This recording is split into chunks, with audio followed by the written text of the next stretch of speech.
Okay,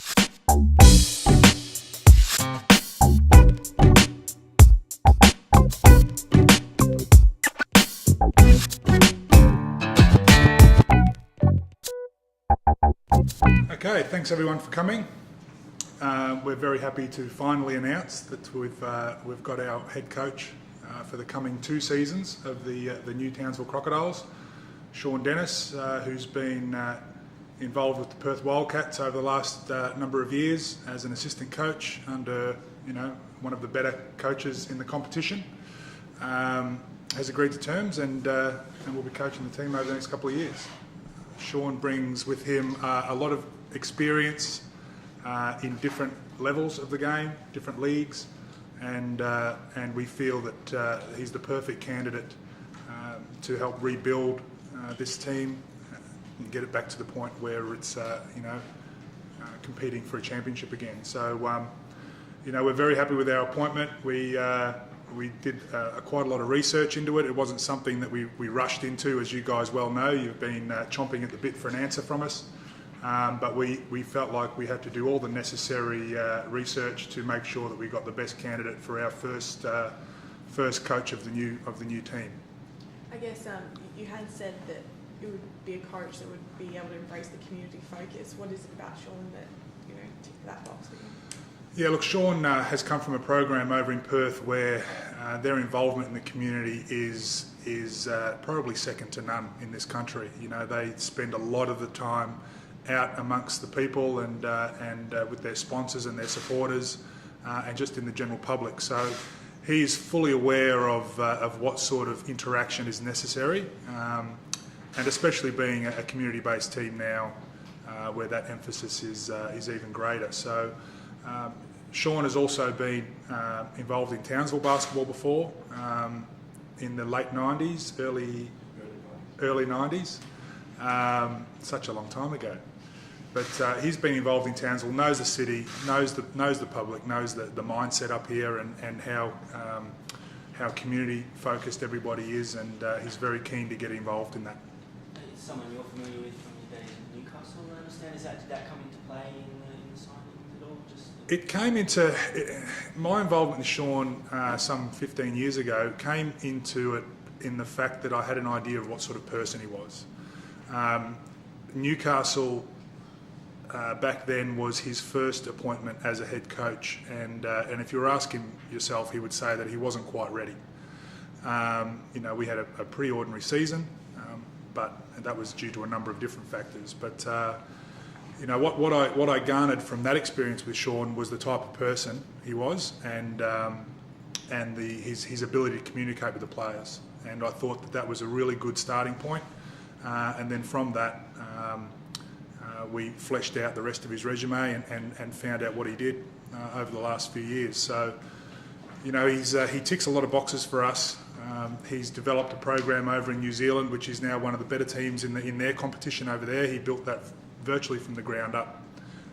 So that sort of retooling is what we need here for our short-term success. The faith as well, given that you guys still haven't officially got your licence.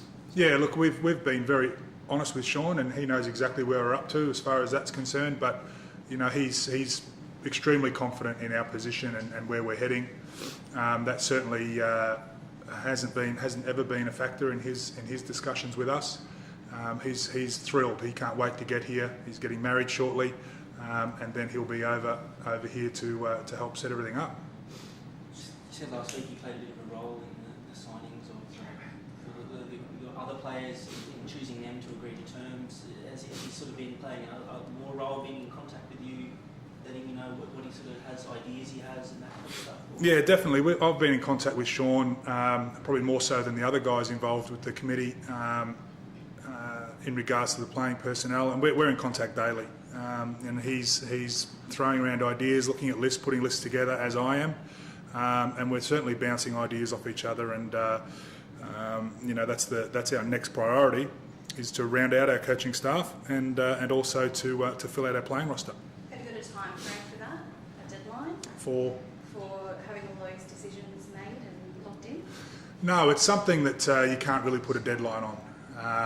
If we're talking about imports, sometimes those guys aren't decided on until nearer the season, or maybe a month out from the start of the season or something like that. So in regards to the Australians, that's probably something that we can get moving on quicker than later. But when it comes to Americans, sometimes that process is delayed a little bit, playing overseas and whatnot. Just Rob Beveridge rang you and said, he's ready to go. Yeah, look, we as I said, we did a lot of research. I did have a long conversation with Rob Beveridge. I had a long conversation with Andre Lamanis about Shawn, and he had glowing reviews from both. And if you guys remember, Andre himself went from a position that Shawn was in, went over to New Zealand and built that program. So if Shawn can have that sort of success over here, I don't think anyone can complain. We're certainly not putting that sort of pressure on him to win 3 championships in a row, but we're coming into a situation that's very similar. If we can manage this correctly, then there's no reason why we can't keep building in the right direction. What's delaying the licence at the moment? At the moment, it's really just paperwork, unfortunately. There's been a couple of things that the NBL have thrown at us in the last week, which it unfortunately takes time for us to come up with answers for those things. Not dramatic things, not drastic things, but stuff that just takes, because we're limited in the front office with our staff, it just takes a lot of time given all the other things that we've got to do as well on a local basis. So the licence is definitely a priority, and we're hoping in the next day or so things will get ironed out there. Hopefully we'll have an answer this afternoon for you, but again, a little bit out of our hands to some degree. Is assistant coaches any shortlisted candidates there? We do have a short list. We're probably further along with one particular guy than the others, and we're hoping again for an answer shortly.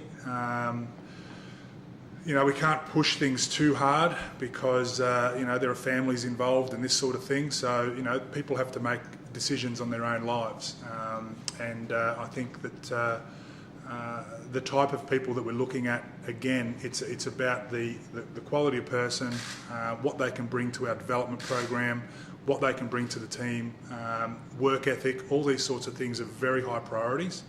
And then after that, we look at, okay, well, what sort of resume have you got, and what sort of work you've been doing in the past. So definitely the people we're talking to as far as assistant coaches go tick all those boxes, and it's just a matter of who we end up with in the end.